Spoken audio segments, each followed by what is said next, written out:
welcome to the Rebel Radio Podcast. This is Mark. This is Matt. And hi, we're on Facebook Live. I think this is only the second or third time we've ever even done anything. I think we did at Comic Palooza one year. We did a little bit of Facebook Live. Yeah, Comic Palooza. We did like a portion of an episode one time. Yeah, with Rob, I think. Or something. I don't remember. Well, Rob recorded the whole thing. That was different, though. We didn't actually Facebook Live. That's right. He did a little tiny video. We figured, man, everyone's stuck at home unless they're essential businesses. Like, we're still working. Yeah. And so we were like, let's do something different tonight and bring some entertainment to the people here in Houston and maybe around the world. That's right. Probably no one around the world. It's too late at night. They're all either waking up or sleeping.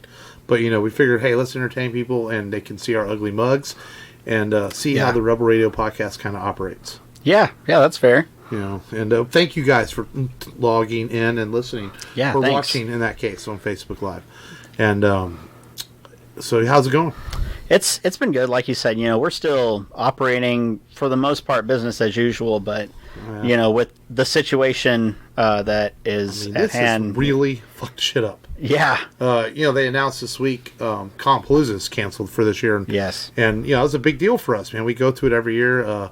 We do a live show. That's our hangout. A lot of people hang out. Yeah. It's our hangout. We get to see our old friends. We get to buy some cool shit, go see some cool panels. And it's all gone because this fucking COVID-19 is just really screwing things up this year. And so disappointed, to say the least. But safety first, and people's lives and health is more important than a comic convention when it comes down to it. I'd have to agree with that.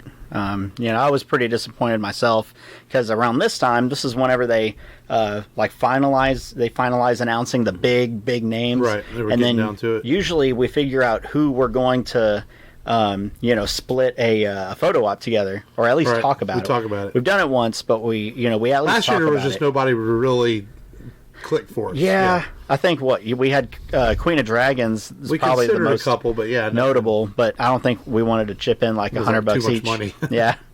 But yeah, I mean, and we always get our photos with Ming, so that's a given. But nobody else really. Yeah. So it just is disappointing.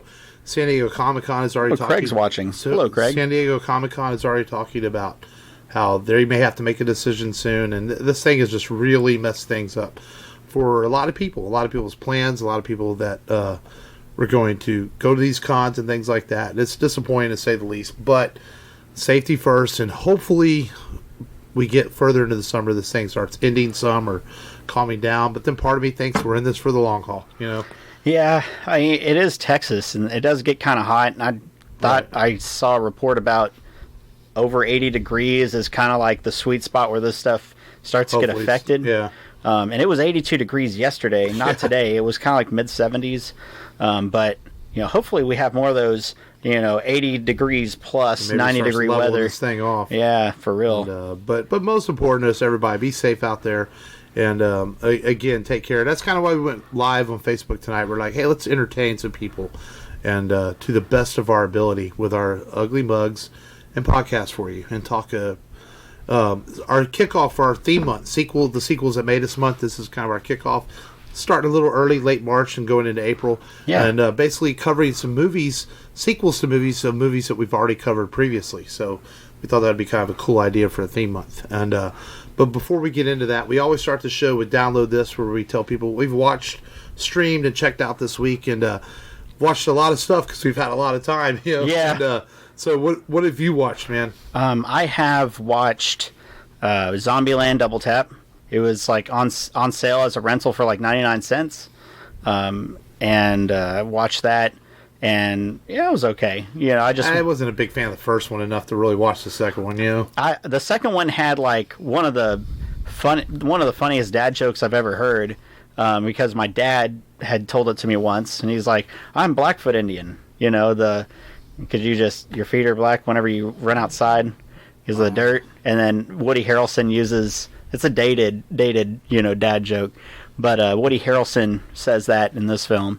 And he's got the cool lever action, Steve McQueen, Gunsmoke gun. And I just, I kind of like anything with a Western flair. I kind of give it like an extra star of approval.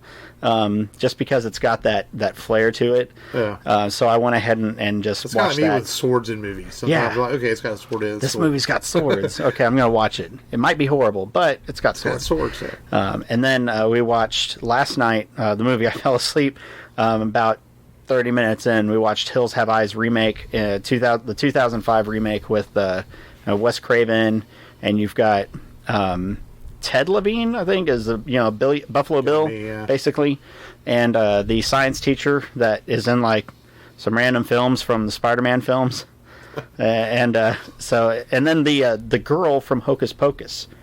Like, so, you grow up watching this girl from Hocus Pocus. She's actually in an actual horror movie, not a campy kids spooky movie. And a decent remake, I guess. Yeah. Decent. Based on the Legend of Sonny Bean, of course. The cannibals in the Scots-Irish mountains that would steal from caravans became an inbred infestation group of cannibals. And then...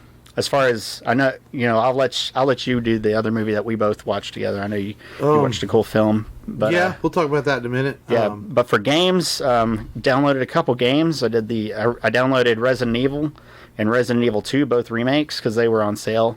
And I've been playing the game that gave me nightmares as a kid, and it still like keeps me on edge whenever I play it, because everything's dark. There's a lot of sounds.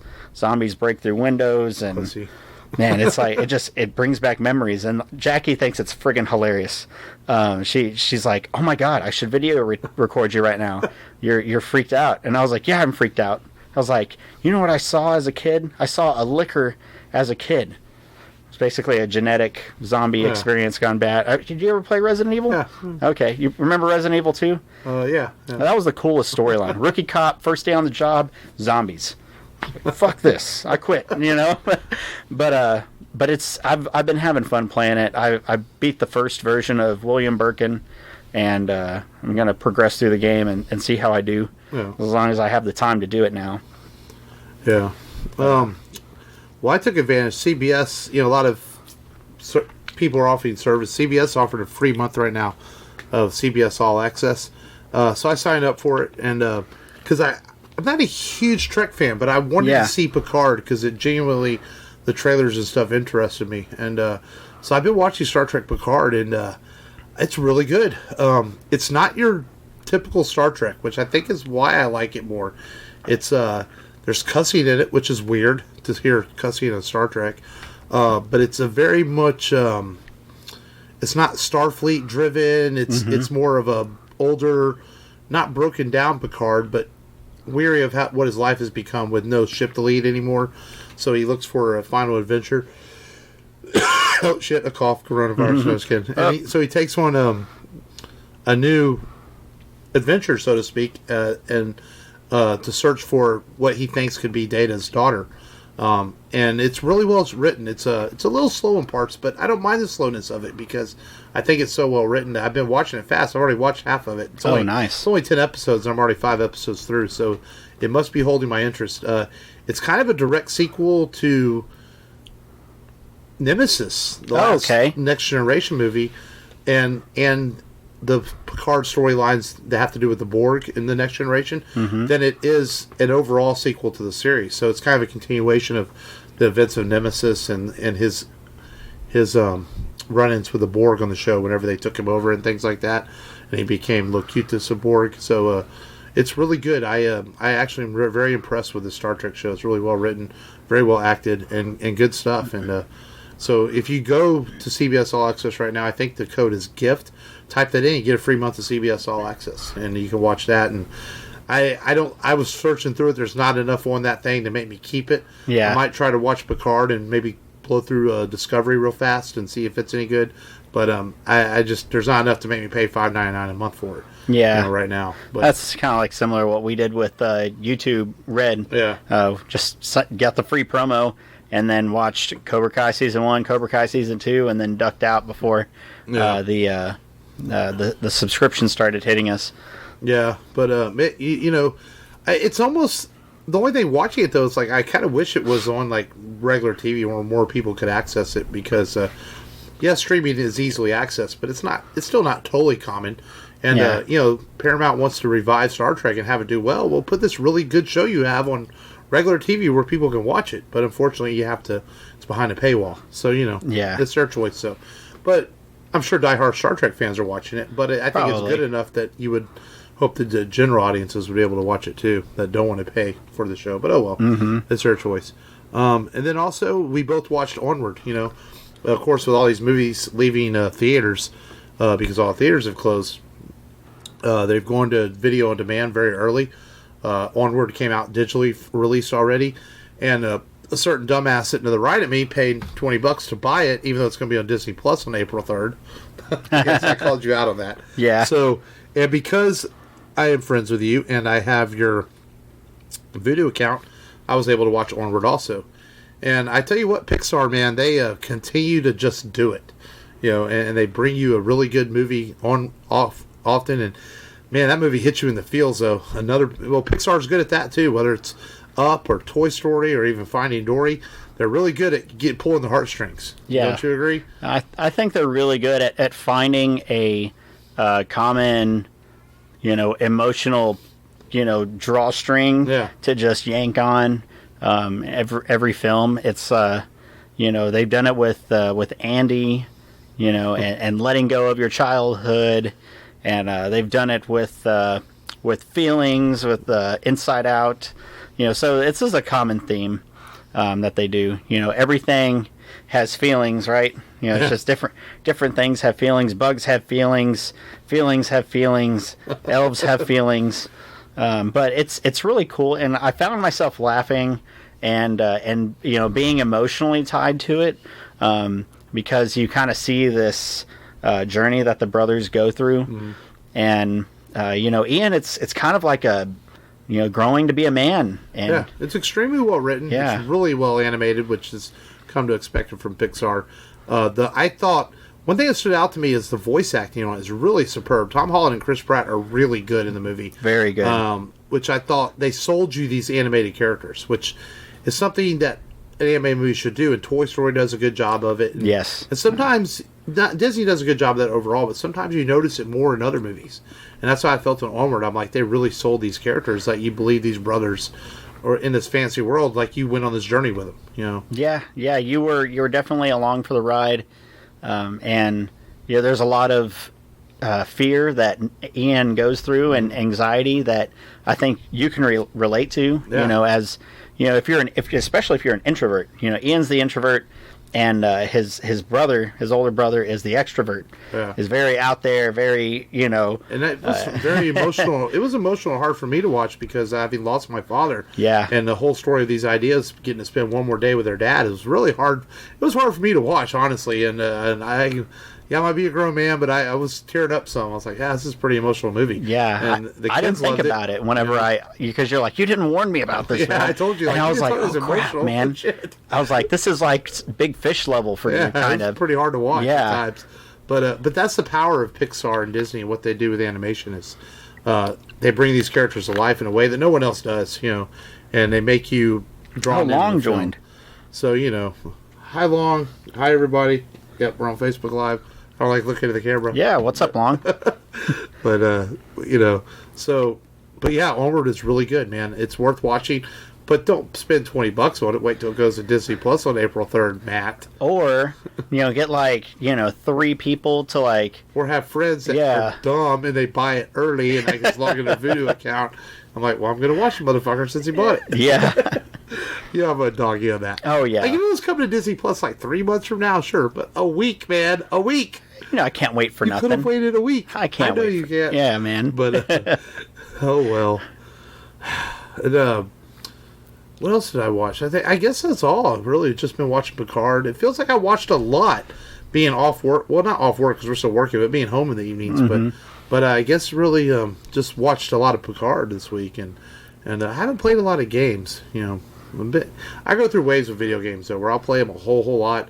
Then I kind of take breaks from them. I feel like I'm in that break mode right now. I'm just watching a lot of movies and TV shows and things. You know, and getting caught up. Yeah, pretty much.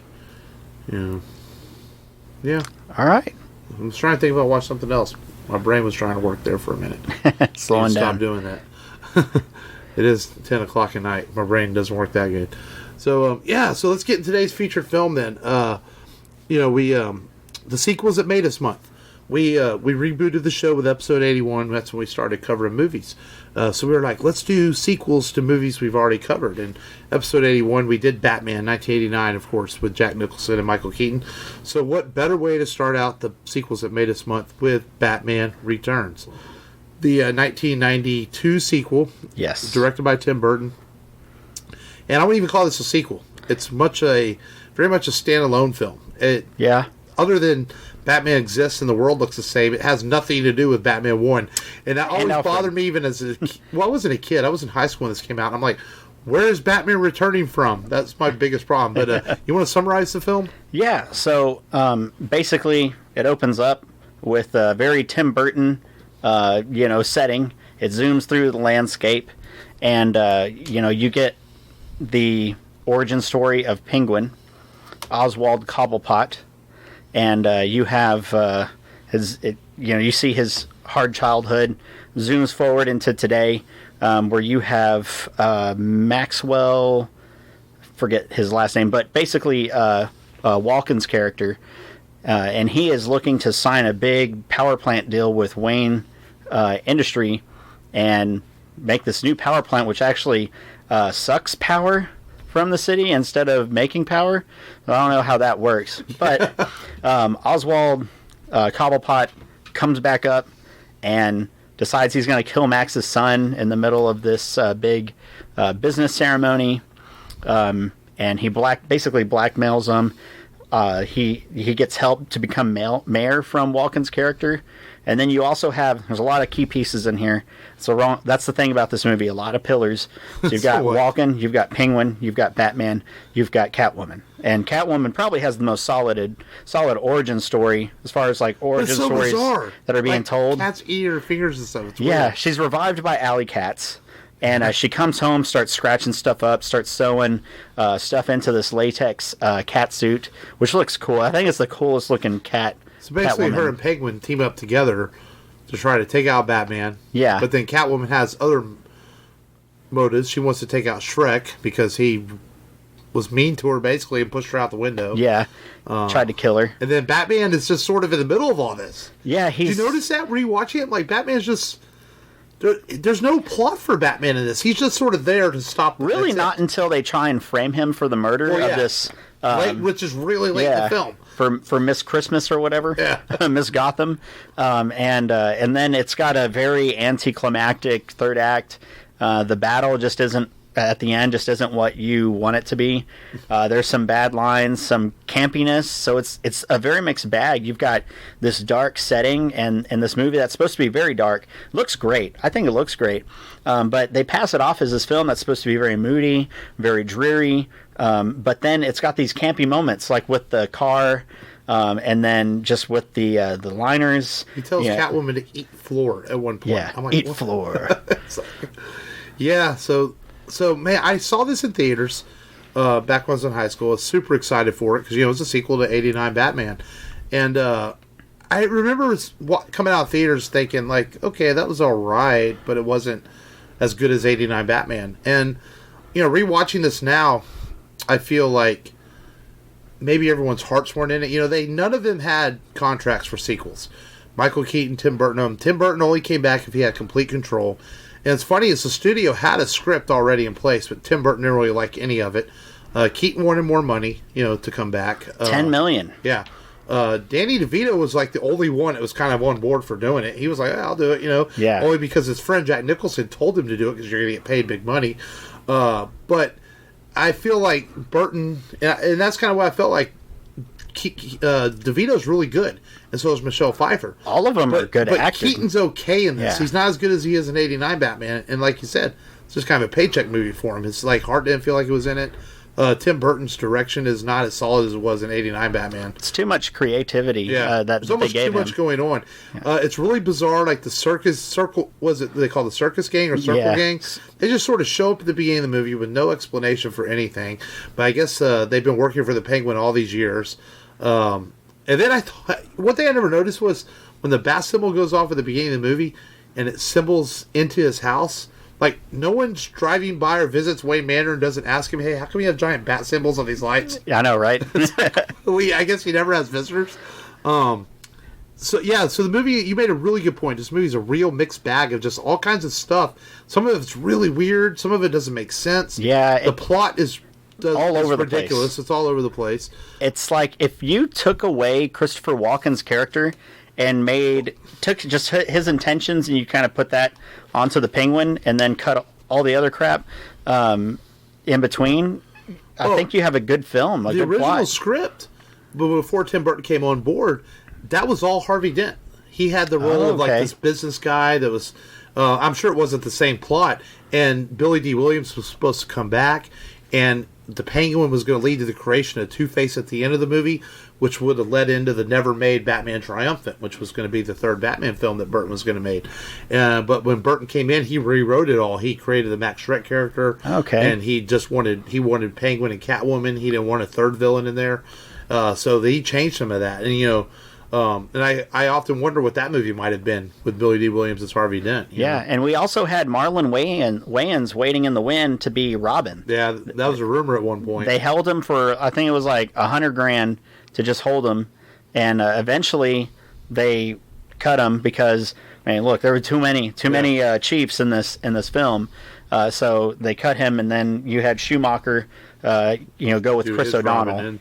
But Batman Returns is interesting. That another thing, one of Burton's stipulations was he didn't want to make a sequel. Neither did Keaton. Yeah. They wanted to be sort of like James Bond, where it was just another Batman adventure. And in that sense, they did pull that off. The movie was highly successful, though. It made $47 million its opening weekend. Yeah. It went on to be a box office smash, and but not smash enough to get Keaton and Burton to come back for part 3, unfortunately. Which is crazy because Keaton, early on, he sold his likeness to the toy companies. Yep. We got all kinds of Batman toys. I had a lot of them because there were so many. There was Deep Dive Batman. There was yellow-looking Batman, Flying Batman. There's a lot of Batman toys, and then of course the car. I think one of my favorite Batmobile. Yeah. Oh yeah, absolutely. Especially the security system. Whenever he just parks and then he hits the bloop, bloop alarm, and all the metal armor comes around the whole vehicle. So a lot of cool moments. But ultimately, it's like, how do these guys get the blueprint to Batman's Batmobile? Right. How does that happen? There was no internet in 1992, well, at least easily accessible internet. How does the Penguin see to drive in that car that he's driving? The duck? He drives a rubber duck-looking car. Where does he get the duck? Yeah, who made this? Did he commission this duck to be made? And then in this giant sewer with a stage in it in the middle in Gotham City. Yeah. That was weird. It's okay, you just have these huge sewers in Gotham City. And you have all the penguins with the bombs strapped on them. And I remember the penguin toys, the little penguin toys you could get that shot rockets out of their backpack and stuff. Those are cool. But a lot of mixed up stuff in this film.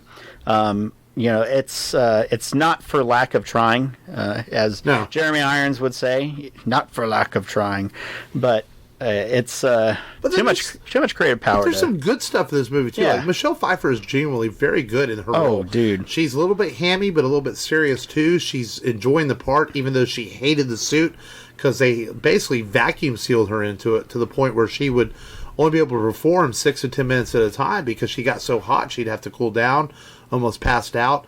But she's really great in the role. She's sexy. She's also evil and vile and a villain too. I like how the suit's just stitched up. Yeah. And then I think the coolest look is whenever her hair is falling out the back. Yeah. And she just looks completely mad. Yeah, she's all insanely fucked up. Yeah. Her origin's a little weird. It's okay, he throws her out the window for basically being too smart, which doesn't make sense because he could have covered that up. He's filthy rich. Why don't you just pay her off? I guess that's exactly. the 2000 things to do, in this decade. Yeah. Instead of throwing her out the window.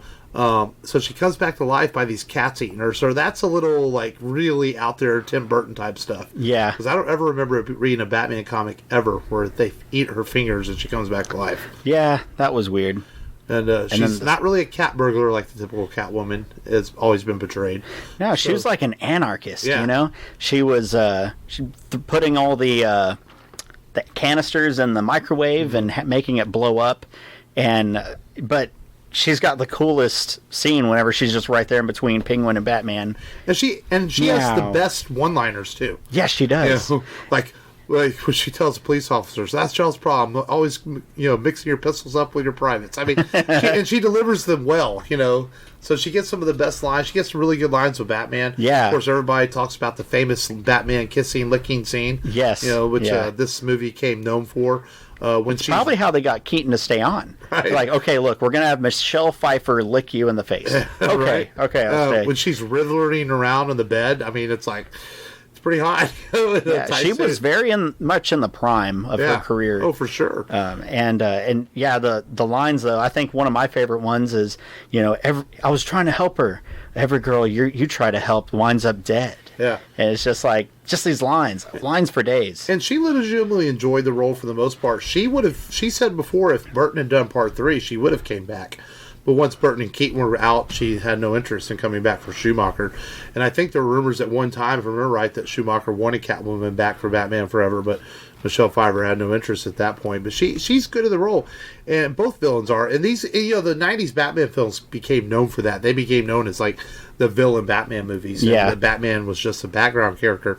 And Danny DeVito's really good in this too. He's disgustingly gross. Oh, dude! So Biting gross the in fish. fact. Yeah, it's so gross in fact that he scared some people on set, including maybe children that are around. They think the monkey, whenever he delivers Lair, they couldn't get the monkey to do it because they think the monkey was afraid of Danny DeVito. Kenner with the action figures had to ask for the figures to be repainted and redone. In fact, they ended up using the mold from the Superpowers Penguin figure and just painting it in the colors from the movie because the original mold of the figure was too gross to sell to kids at that time. So there's some interesting things like that. And even I'm rewatching this week, I'm like, Penguin is really nasty. He is. The suit that he's in? He's wearing around like a underwear type suit that's all wet and disgusting, like someone that's peed themselves a lot in. He looks like a bag of potatoes. Yes. Really. And looks like a bag of potatoes. But that being said, Danny DeVito owns the part. He does. He's really good. He's creepy. He's scary. You buy into him that he's a madman, and his plot's ridiculous. It makes no sense why he would go along with a Shrek and want to be mayor and all that. He just kind of does it for whatever reason. He made me believe that he would bite somebody's nose off in real life. That scene makes me laugh every time. Though he's like, "No, at least my nose isn't gushing of blood." He bites the guy. I'm like, "Wow, that's fucked up," but it's funny. Yeah. And so DeVito is really great. And then Keaton, man. Keaton, as much as he has nothing to do with this movie for the first hour and 15 minutes, he's still really good in the movie. Absolutely. And Keaton has always been that way. He's always been a character actor that takes his part and he does the best he can with it. I don't even know if I call him a character actor anymore now that he's been in some Oscar-nominated films. But back in the 90s, he was still kind of that character actor. I mean, Batman was the biggest thing he had done at that point. Yeah. And I actually rewatch. That's one thing I do like watching Batman Returns. I think Batman Returns does sell me on him more as Bruce Wayne than 89 Batman did. Like 89 Batman, it's like, okay, anybody can be in the suit, but I never bought Keaton as like a dashing, bachelor Bruce Wayne. But in this, I don't know, I buy him a little more in this as Bruce Wayne. Okay. I don't know if that makes sense, but That makes sense. I guess with the romance scenes I could see him more as a Bruce Wayne character in this one. But Batman Returns also reaffirms how much I do like Keaton as Batman in general, and I would have always liked to have seen one more. And then even watching, there's all the internet fanboys would love to have a Batman Beyond movie where he comes back as Bruce Wayne, and I'd be all for that. I think that'd be cool as shit. And then Tom Holland as Terry. We can't put Tom Holland in everything. Yeah, that's true. He's already like Spider-Man and Uncharted and all. I guess he's still doing the Uncharted movie. Yeah, but somebody. But it does make me want to see that. But Batman Returns is just, just an interesting, weird, not terrible, but not great Batman film. It's kind of but it's more than middle of the road. I think the set designs and the acting and overall save it from being more of a middle of the road, but more of like a. So you rank it out of 10. It's not quite a 5. I'd give it a little hard, 6.5, 7 out of 10. Yeah, for the character development definitely does save it. I mean, every character has their own plight, and that's what Burton does probably the best. In every one of his movies, he shows you these personal issues that his characters are going through. Mm-hmm. You have, Jack Skellington, who is on the underneath, he's actually tired of Halloween. You've got Oswald Cobblepot, who just had a really jacked up upbringing, and that is what causes his issues. Selena Kyle, obviously how she was treated and her own struggles, and then of course Bruce Wayne has mommy daddy issues. Right. So that's definitely a win. That was a plus. So bad plot, good acting. Pee Wee Herman is in this movie at the begining. Did I miss that? Yes, he's at the beginning of the movie. He plays Oswald Cobblepot's father. That's right. Yes, and it's so weird, and I remember when this came out, I think it was, I could be wrong on this, but I think it was shortly after he got in trouble. And okay. so, and he appeared in this film. It's like, okay, that's kind of weird. I wonder seeing him in this. He should have thrown him off the bridge and said, ha! Well, Paul Rubens did quite a bit of serious roles back in the 80s and 90s, and people don't remember him for that, though. They always remember him as Pee Wee Herman. But yeah, so he's in this. Christopher Walken was not Burton's first choice, because he said, not because he didn't think he could act, that Burton was legitimately scared of Christopher Walken. And then when he met him, he realized, okay, he's actually a nice guy. That's cool. And but oh man, this is a movie that, like, I don't like the title, as I said earlier. Like, why is it called Batman Returns? Where's he's returning from? But I don't hate this movie. It's, if I was ranking the Batman films, it's probably 3. No. Well, of all the Batman films, pre-Nolan, yeah, probably because all 3 Nolan films are better than this. I think. Yeah, I think so. I would think that this would be probably. I don't know if I'd put it 5th, because I'd have to put Mask of the Phantasm even above this. Oh, you're going animated. Oh yeah, you got to go all Batman films that release theatrically. Is Batman Returns better than Batman Forever better than this? No. Batman Forever has great ideas and great moments, but just Tommy Lee Jones is so he's too over the terribly top, cheesy in it that Jim Carrey doesn't ruin that movie for me. It's Tommy Lee Jones. He's too much in the movie. I think he was trying to match Jim Carrey's energy or something. I think so too. If you watch that movie, it's like, I'm going to do my best Tommy Lee, Jim Carrey. And it has a weird plot too, like the stealing people's mind when they're watching TV. Yes. It's bizarre. It was almost like the 90s after. The 89 Batman with Jack Nicholson, that's a classic. That's really good. Yeah. Then after that, it's almost like, well, how weird can we make these? Can we make them campier and weirder than the 1966 Adam West shows or something? I don't know what they were thinking with those films, because then Batman and Robin gets just as bizarre, and it's a terrible film. Where Arnold's trying to except for Arnold city, and Arnold's the best part of that film. I'm not even sure what Poison Ivy's even doing in that movie. So the Batman movies just went from 89 Batman to Batman Returns, which is, like we said, good but not great, and then but weird, and then they just got weirder as they went along with Schumacher. The one-liner dad jokes that Arnold tells are pretty funny. What killed the dinosaurs? The Ice Age. That movie is awful. Allow me to break the ice. That would be a that would be a Patreon film, not a regular. That would be it. That would be a good Patreon film. But we got Kiss from a Rose from Batman Forever, and Nicole Kidman. That was pretty cool. I'd still rather have the Keaton Pfeiffer, love duo than the Bat Nipple and Kidman duo. Oh yeah. I'd take Batman Returns or Batman Forever any day. About the only thing I like about Batman Forever, to be honest, is I thought the Robin costume was kind of cool. Yeah, it is cool costumes. And that was one thing that Batman Forever gave us, was a live action Robin that we still haven't gotten. And I think I may have said this on the show before, or maybe just talking pre-show, that the problem with Robin is, like, I think directors are afraid to do him live action because the general public views Robin as Burt Ward or Chris O'Donnell. They don't know the Robin that's in the comics as Tim Drake or currently Damian Wayne. Jason Todd. Well, I wouldn't even say Jason Todd. I'm talking the cool Robins. Tim Drake or Damian Wayne, or even the Robins we got in the Batman animated series with Dick Grayson. The public doesn't know those Robins. And I think it's going to take one director out there to finally make a Batman film be brave and bring in Robin and make Robin a badass. And when they do that and we get a live action badass Robin, then it could change public perception of what Robin is. Because most people outside of geek culture just, again, view Robin as Burt Ward or Chris O'Donnell's cheesy Robin from the 90s. They don't know that Robin can be a badass sidekick. And that's true, because Dick Grayson's a great character, and so is Tim Drake and Damian Wayne. Yeah, it is Damian Wayne. Damian Wayne. I did say it right. Yeah. And but now leave Jason Todd out. He was pussified Robin. That's why he got killed by the Joker. You know, but too bad, so sad for him. Too bad, so sad. But overall, Batman Returns, I'd give it probably a B. B minus. Yeah. Yeah. You know, it's not a terrible film. It's just a weird sequel. It felt like Warner Brothers wanted a sequel badly because Batman made a lot of money. And that's interesting, too. It's 89, almost 4 years in between movies for this. Yeah. It was a long time for sequels, even back then. And I think that was part of Keaton and Burton not really wanting to do it, but they came together and they did it. And it's funny, I mentioned that he didn't like Christopher Walken, but he must have liked him enough to cast him in Sleepy Hollow. Yeah. He ended up working with him again. And, but, you know, I often wonder, though, watching this movie, what we would have gotten if Burton had come back for Batman Triumphant. You know, a third Batman film. Burton has mentioned in the past that he was interested in bringing Billy D. Williams back as Harvey Dent and maybe do Two-Face in his version. But the world will never know.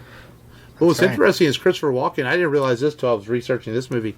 That Walken was cast in the Superman Lives movie that did not get made. Really? He was going to play Brainiac. Oh, wow. Yeah.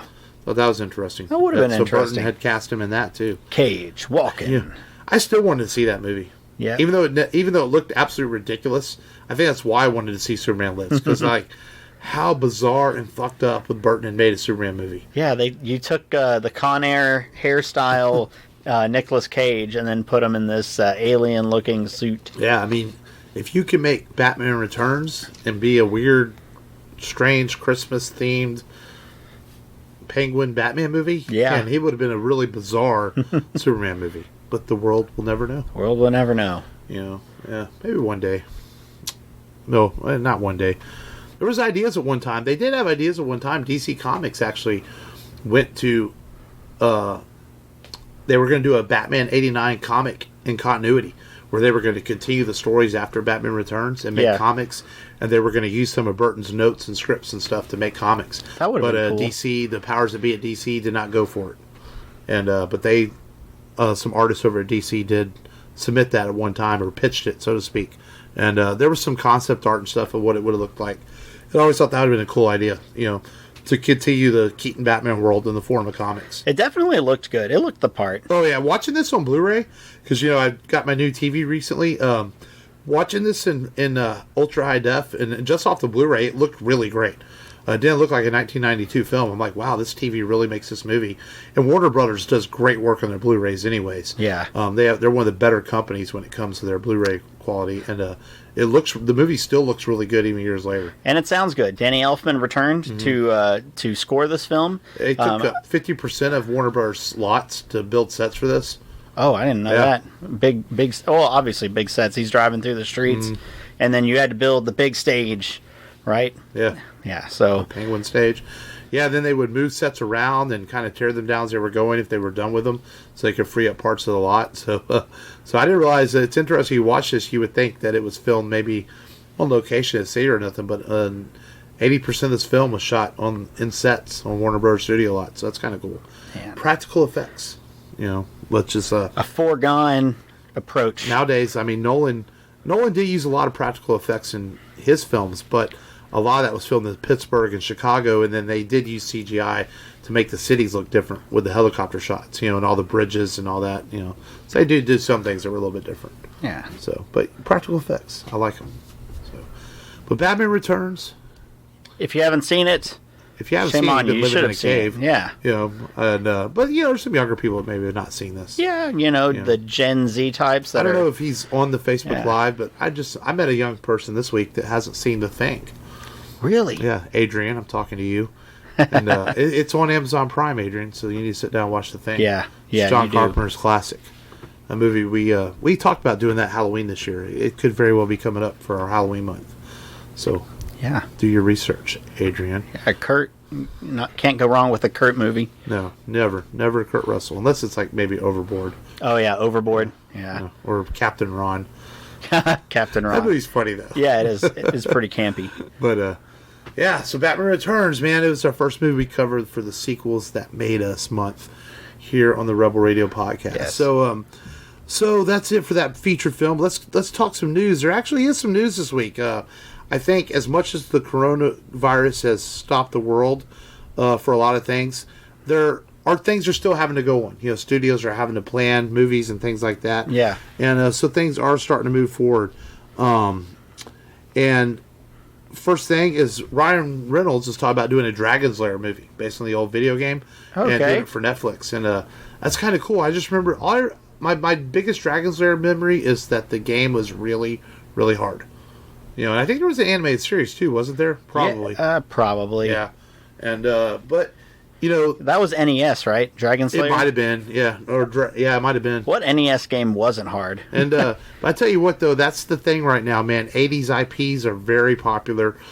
He-Man's coming back, of course, through Kevin Smith. Yeah. We have Transformers coming to Netflix probably next month. I'm assuming since the trailer came out. She-Ra is on. Castlevania, there's an animated series. So why not a Dragon's Lair movie? You know, that's the thing right now. We got Thundercats 4 on the Cartoon Network. Yeah. So everything old is new again. So there's got to be 80s IPs out there that have not been done yet, and this is one of them. So it could be interesting to see how that turns out. And let me see what else other news I've got here. Rosario Dawson? We talked about that last week. That's right. We did talk about that. She's going to be Ahsoka Tano. Marvel, even though Disney has shut down a lot of stuff, Marvel intends to go forward, if they're allowed, to start filming Doctor Strange 2 in June, so they can meet the release date for next year. Apparently, in that report, I guess Eternals had finished pretty much filming just about everything, because it comes out, it's supposed to be out in November, but of course we don't even have Black Widow yet. Yeah. And it got delayed. You know, we don't know when it's coming out. Them and Wonder Woman. Yeah, Wonder Woman got pushed back to August. So wishful thinking, maybe, or maybe the theaters will be back open by then. How do you think people are going to react to that? Do you think people are going to flock to the theaters? Like, China's already talking about, like, opening their theaters with, like, big movies, like putting the Avengers and Avatar back in the theaters, just to get people to come and do them, like, at discounted prices. There's been some talks about that here, too, about releasing some big films, like, in theaters and release them at discounted prices. I hope they release Terminator 2 again. And, well, I think it would probably be more recent hits, probably. Just to get people to return to theaters.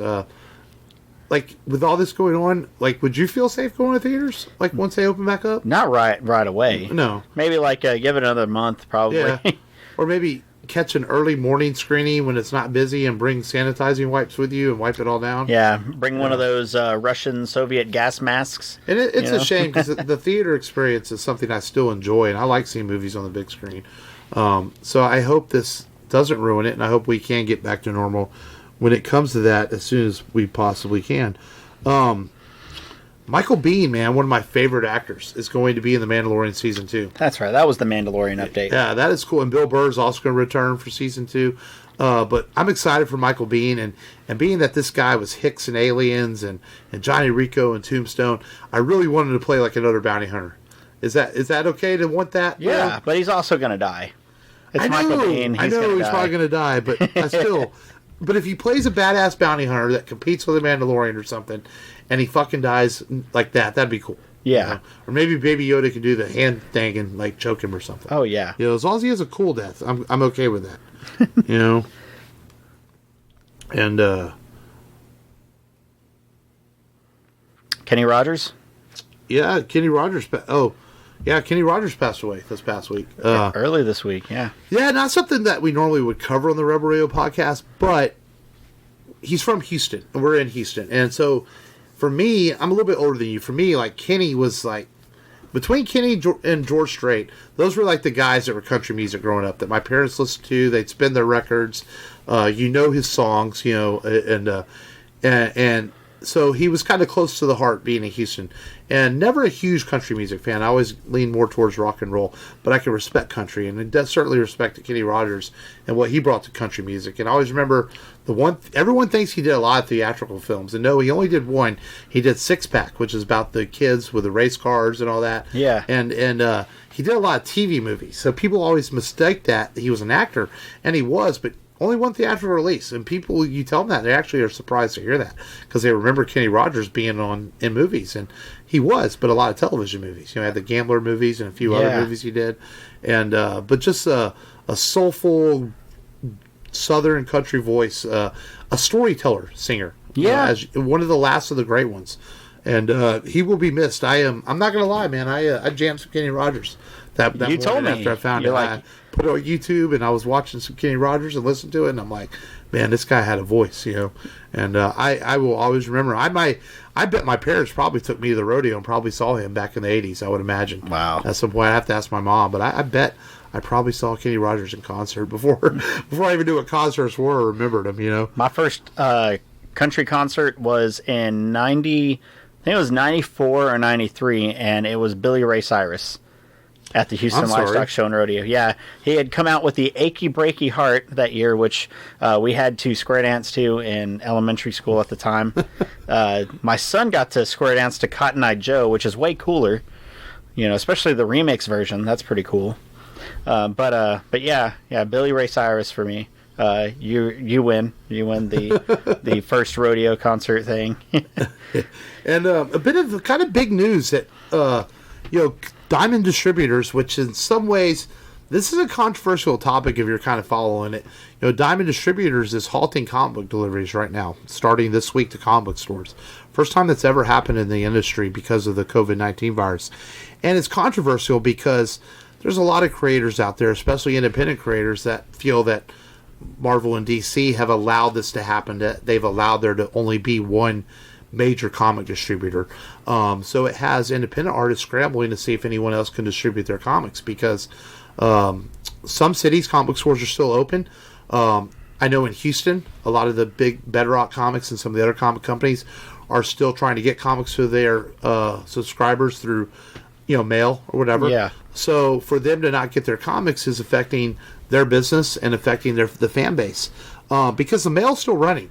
UPS, FedEx, Amazon, everyone's still delivering because mail is one of those things that will never shut down unless it absolutely got terribly, terribly bad.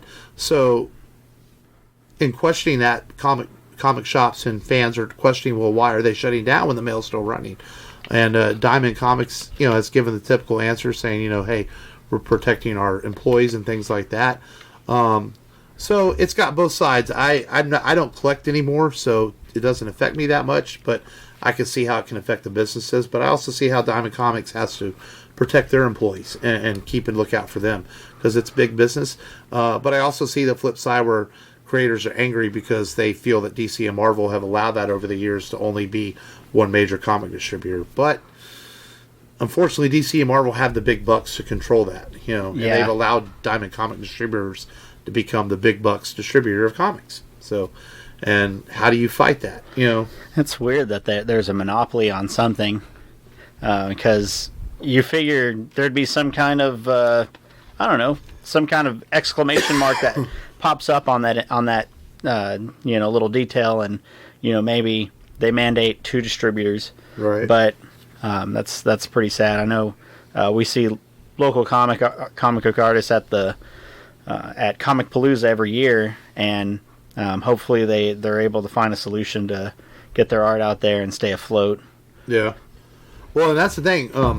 Let's talk about that for a minute. I'm glad you brought that up. Comic Palooza is who, of course, we talked earlier in the show that they had to cancel this year, and they'll be back next year, May 21st, 22nd, 23rd, 2021. But they're going to be setting up a website or part of the Comic Palooza website to give a chance for merchandisers and merchants and artists to sell things through the Comic Palooza website that they might have been bringing through Comic Palooza. So I think that's a cool gesture that Comic Palooza is going to try to help those artists that were looking forward to that revenue that they would have gotten at a major convention like Comic Palooza. Yeah, and they're allowing people to return the badges that they bought early. Well, not only that, they're doing it's instant return. Yeah, which is great because Grotix is able to just instantly return everybody's money without them having to really do anything. Yeah, so they're doing the right thing, and I'm glad that we're part of a company that is trying to do something. I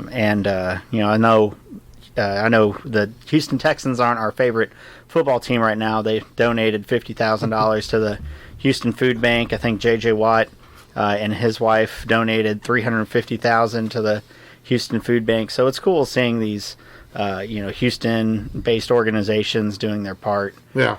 Amidst of everything that's going on. Yeah, and we hope in some small part we're doing our part to keep entertaining you with the podcast And I know I've listened to a few more podcasts the last couple of weeks. I always try to listen to some of our local friends' podcasts, and the big ones I listen to, and because you find new ways to entertain yourself when you're at home a lot, and you can watch a lot of movies and play games, but sometimes if I'm laying down to bed at night, I'll put a podcast on my phone and just listen to somebody, maybe it's Craig Price if he's still watching us live. And he puts me, I'm not saying you put me to sleep, Craig. That's not what I'm saying. I'm just saying that, sometimes just listen when you go to bed because it's comfortable to sit down and listen to a podcast. Just want to hear the soothing words of Craig Price talk. Hey, I love Matinee Heroes, man. Yeah. It's a good show. And so we hope we're doing our part. That's why we went to Facebook Live tonight. We're hoping to entertain you a little bit on your Friday night since you can't go hang out at a bar or a theater or do anything else. You basically just sit at home and watch a movie and play with yourself and go to sleep or something. I don't know. Yeah, sure. If that's your thing. Yeah, if that's your thing. If that kind of thing is your bag. That's right. Yeah. But yeah, before we get out of here, let's preview next week's film because we're going to continue on with the sequels that made us month. And one of my favorite sci-fi series of all time. We did another movie we did early on when we rebooted the show. We did the original Planet of the Apes. So let's do the sequel to it. We're going to cover Beneath the Planet of the Apes.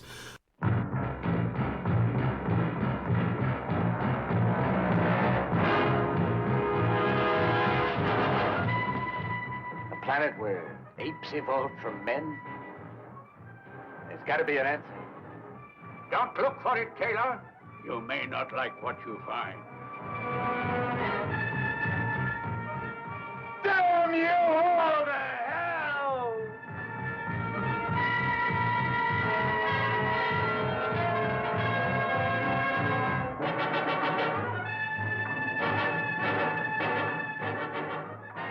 The year, 3955. Charlton Heston as Taylor, a 20th century astronaut, space-wrecked in the incredible future. Linda Harrison as Nova, a savage beauty from the enslaved and voiceless human race. They're marked for target practice.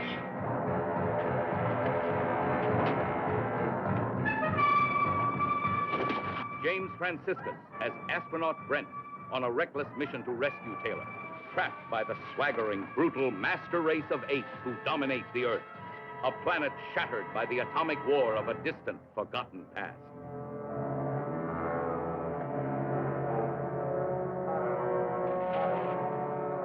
Where are you going? Into the Forbidden Zone. Someone or something has outwitted the intelligence of the gorillas. Invade! Invade! Face the terrifying dangers of the Forbidden Zone with them, engulfing you in the shattering experiences that await beneath the Planet of the Apes. Well, there's an intelligence working in this place. They know we're here. We are determined to know what the apes want, war or peace. The superintelligent mutants, are they human or something else? In their church, an unspeakable god.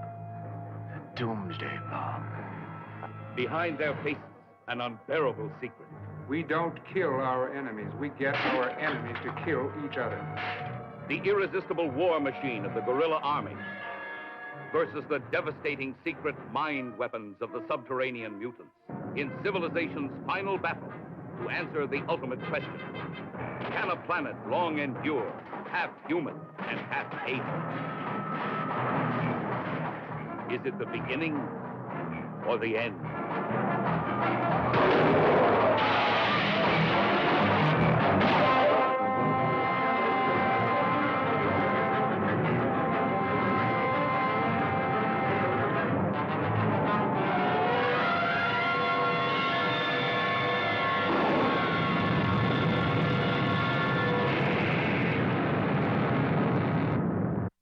An interesting sequel where it's good, but it's you could tell like back in the 60s. Like now, it's funny. You make a sequel now, right? They do Avengers, okay? It's let's say it's $150 million. Yeah, makes a fucking ton of money, right? So then here's $200 million to go make Avengers 2. It was the opposite back then. So here's $15 million to make the Planet of the Apes, which is a really great looking film. Mm-hmm. It was a success, but we're only going to give you $10 million to make Planet of the Apes 2. Yeah. It's the exact opposite back then. Then it was $8 million for 3, and if you watch all 5 of the original Planet of the Apes films, you can just tell it gets cheaper as they go along in the budgets. Is this the one where he's an orphan and he floats down the Nile and then he's discovered and he becomes a prince of Egypt? No. And then he's a slave and he gets like a staff and he's like, "Let my people go." That's Ben-Hur. Oh, okay. Which is a great film. I was describing the Ten Commandments. Yeah. Well, is it 10? I thought Ben-Hur's where he flies. Oh, they're both like Bible movies. Yeah. But Ben-Hur's one I'm more familiar with. Ben-Hur's a great film. It's like 4 hours long, but it's still a great film. Well, so is Ten Commandments. It's like 4 hours long. Oh, yeah. But Beneath the Planet of the Apes, it's a little bit of a bizarre film. Like, you had the mutant humans at the end of the film and all that with the nuclear bomb and stuff. But it's still a good Apes film. So it should be fun to talk about next week on the show and talk about Beneath the Planet of the Apes as the sequels that made us month continues. Unless for some reason there's some sort of curfew put into place, well, it shouldn't be by next week when we record, because right now we are till April 3rd on our shelter in place until they decide to extend it and make it stricter. But that's next week, and then after that we're going to X-Men 2, The Road Warrior, and Aliens, also in the sequels that made us month. And for our Patreons, it's going to be Highlander 2, The Quickening, which is going to be hard to watch, but we're going to make it through, and then we're going to make fun the fuck out of it. Hell yeah. When we talk about it on our Patreon. We're going to do our best Sean Connery impersonation and everything. And then we will go to, make sure you go to rebelradiopodcast.com to check out all our social media links. Yes. And everything, like Facebook, for those people that are watching today. If you're on Patreon, look out for a Arnold minicast. Yes, we have our first minicast. Will be out very soon. Next couple of days I might drop it on there. It's already ready to go. I just got to drop it. And then our current Patreon is Godzilla. It's playing right now. For just $2 a month, you can join our Patreon and listen to exclusive episodes and more every month. And we thank all those people that have joined Patreon. We appreciate that very much. And you mean a lot to us. Yes. I got to get off my lazy ass. I like it a lot. I got to get off my lazy ass and update the website with their names, like I said I was going to do. Like our real names or our stage names? No, like they're the patrons. Oh, yeah. They're supposed to get their name on the website. Oh, that's right. But I've been lazy and haven't done it. Yep. You know, I blame COVID-19 for, I'm scared to do it. But thank you guys, man, for logging in and watching us on Facebook Live. Thank you. It was kind of an experiment. We want to see if people wanted to be entertained on a Friday night. Yeah. I'm trying to do my Russell Crowe voice. I can't do that. Are you not entertained? Yeah, that's right. Is that not why you're here? You're the voice guy. I can't do voices. I suck at it. And if I try to do voices, even my son looks at me and tells me, "No, don't do that, Dad." So, you know, oh well. But as always, thank you for listening, and we appreciate it. Again, stay safe out there, and we appreciate you listening to the podcast. So we will see you all soon. And as always, remember, just go there and do it. This is Booker T, Hall of Famer, and you're listening to Rubber Radio. Now, can you dig that, sucker? Hey, this is Marky Ramone, and you're listening to the Rebel Radio Podcast.